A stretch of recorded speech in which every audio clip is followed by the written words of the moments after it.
राजा मानसिक और संगीत एवं कला विश्वविद्यालय की ओर से एक मंत्र।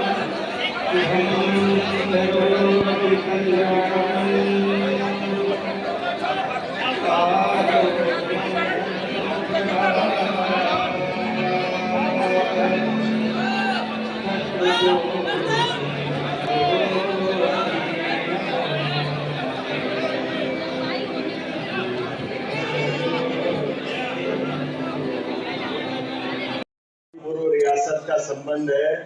पहले प्रारंभ में हमारे 1812 साल के नाम से जिनने इस मेले की शुरुआत की, और मैं ये स्मरण कराना चाहूंगा कि माधव महाराज साहब ने उज्जैन का भी वर्तमान का जो स्वरूप है उसको बदलने में जिस किसी का बड़ा योगदान है तो वो माधव महाराज का योगदान है। मैं उनको स्मरण करता हूँ और महाजी महाराज साहब को भी स्मरण करना चाहता हूँ। जो वर्तमान का हमारा महाकाल मंदिर है, जिसको नया महाकाल कहते हैं, उसके पहले का पास का जूना महाकाल, और उज्जैन के सभी देवस्थान, जितने देवस्थान हैं, वो सारे के सारे देवस्थान जो मुगल काल में तोड़े गए थे, इल्तुतमिश के समय तोड़े गए थे, स्कंद पुराण के अवंती खंड के हिसाब से जो जहां जहां स्थापित है,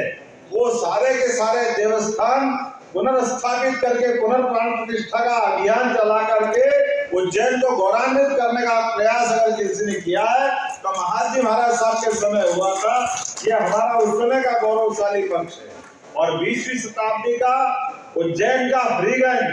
उज्जैन का माधव कालेज, उज्जैन का हॉस्पिटल, उज्जैन और उज्जैन का मेला भी स्थापित करने का प्रयास किया तो माधव महाराज साहब ने किया है, जिनके माध्यम से उज्जैन का वर्तमान का अलग रूप दिखाई देता। और उज्जैन में ही ऐसी जय अब अपना नया सिरे से हमारे यहाँ फ्रीगंज बोलते हैं बनाया था। कोई भी आए, कहीं से भी आए, व्यापार व्यवसाय करे, उसको चुंगी नाका फ्री है। मुझे इस बात की प्रसन्नता है, हमारी संस्कृति में इन सारी बातों का अलग ही महत्व है। आप अकेले उपवास करो तो व्रत, बहनों को याद होगा, भाइयों को भी याद होगा, और आप सामूहिक रूप से उपवास करो तो वो पर्व हो जाता है। एकादशी पर्व, नवरात्रि पर्व, नवरात्रि के अलावा जो भी सामूहिक रूप से और जैसे आनंद के साथ खाने को मिले वो हमारे त्योहार हो जाते हैं। दिवाली, दशहरा, ये सारे त्योहार हैं। कभी कभी जो नहीं समझते वो व्रत और त्योहार और पर्व में घालमेल कर देते। ये अंतर अलग अलग। दोबारा बोलता हूँ, अकेले करो तो व्रत, सामूहिक रूप से उपवास करो तो पर्व, और जिसका आनंद मिले, दिवाली, होली,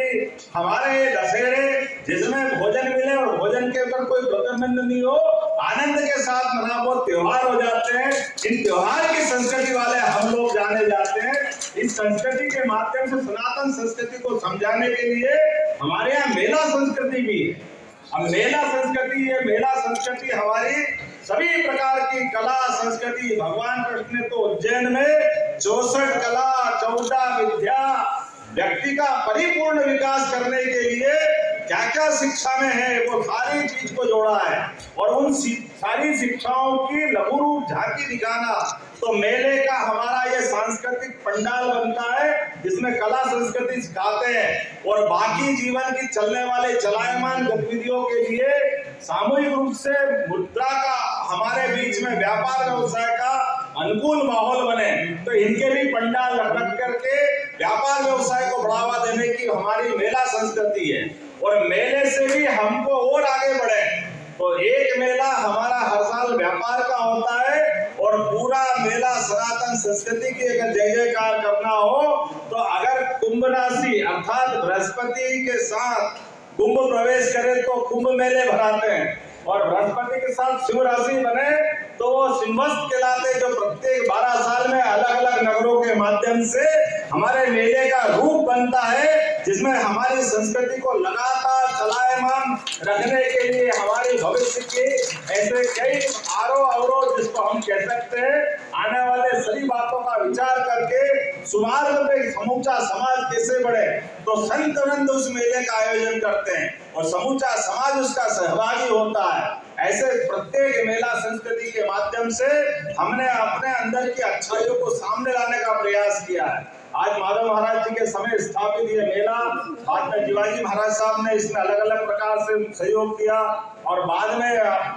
माननीय माधव महाराज जिनके माध्यम से हमारे माननीय सिंधिया जी ने उल्लेख किया है, जिनके माध्यम से अलग प्रकार का ट्रेड फेयर चला है और इसमें एक छोटी सी पुष्पांजलि मुझे भी करने का मौका मिला कि 50% की अगर सेल्टेक्स की छूट है तो क्या हो रहा है, जरूर होना चाहिए। इसे हमारे कई प्रकार के टैक्स देने की छूट हो, क्योंकि इसके माध्यम से व्यापार व्यवसाय स्थापित करना यही तो मोदी जी चाहते हैं। समूचे मंच के लिए जोरदार तालियां बजाओ आज हमारे महाराज माननीय सिंधिया जी, हमारे सभी के लिए, मेरे लिए तो प्रारंभ से कॉलेज के समय से आदरणीय हमारे माननीय नगर में आपके अपने नगर निगम के पार्षद के माध्यम से अपनी राजनीतिक यात्रा प्रारंभ करने वाले भारत सरकार के यशस्वी मंत्री रहे और अभी मध्य प्रदेश विधानसभा का हमारे माननीय अध्यक्ष है। जोरदार तालियां माननीय नरेंद्र सिंह जी तोमर जी के लिए बजाएं। इसी अवसर पर मौजूद मेरे अपने विद्यार्थी परिषद के वरिष्ठ और आपके अपने सुपरिचित मेरे पूर्व शिक्षा मंत्री, हमारे लिए जोरदार तालियां पवैया जी के लिए, हम सब यहाँ मंच पर विराजमान है। चेतन कश्यप जी, जोरदार तालियां चेतन कश्यप जी के लिए। हमारे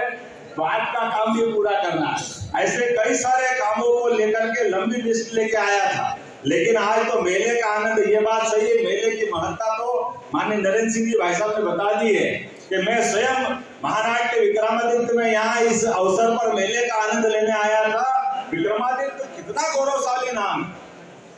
दुनिया में 3 भाइयों की जोड़ी मानी गई, एक भगवान राम और लक्ष्मण, एक भगवान कृष्ण और बलराम, और तीसरी हमारे प्रदेश की जोड़ी है विक्रमादित्य और भर्तरी, जिनने अपने जीवन के विभिन्न पक्षों से अलग अलग प्रकार से उन्हें बताया है एक मनुष्य के अंदर कितनी प्रतिभा होती है और उन प्रतिभाओं का सदुपयोग समाज के हित में कैसे किया जा सकता है। वो अद्वितीय क्षण ज्यादा पुराना नहीं, केवल 2000 साल पुराना है, जिसके लिए आज भी लोग सपना देखते कि सुशासन की बात चलेगी तो सम्राट विक्रमादित्य से बढ़कर के सुशासन करता कौन हो सकता है। ऐसे कई विशेषताओं को लिए ये हमारी भारत की भाग्य की विशेषता है, ऐसी लंबी मालिका है जिनके माध्यम से मेले पे सीएम सर रहे हैं कि इस बार भव्य मेला लगाया जा रहा है, अगली बार के लिए क्या कुछ और प्लान हुआ है सरकार ने? माधव महाराज साहब ने जो 109 साल पुराना मेला प्रारंभ किया था, मैंने सभी महाराज को याद किया है और ये मेला और उन्नति करेगा, आने वाले समय में अंतर्राष्ट्रीय स्तर का बने, हम सब प्रयास करेंगे।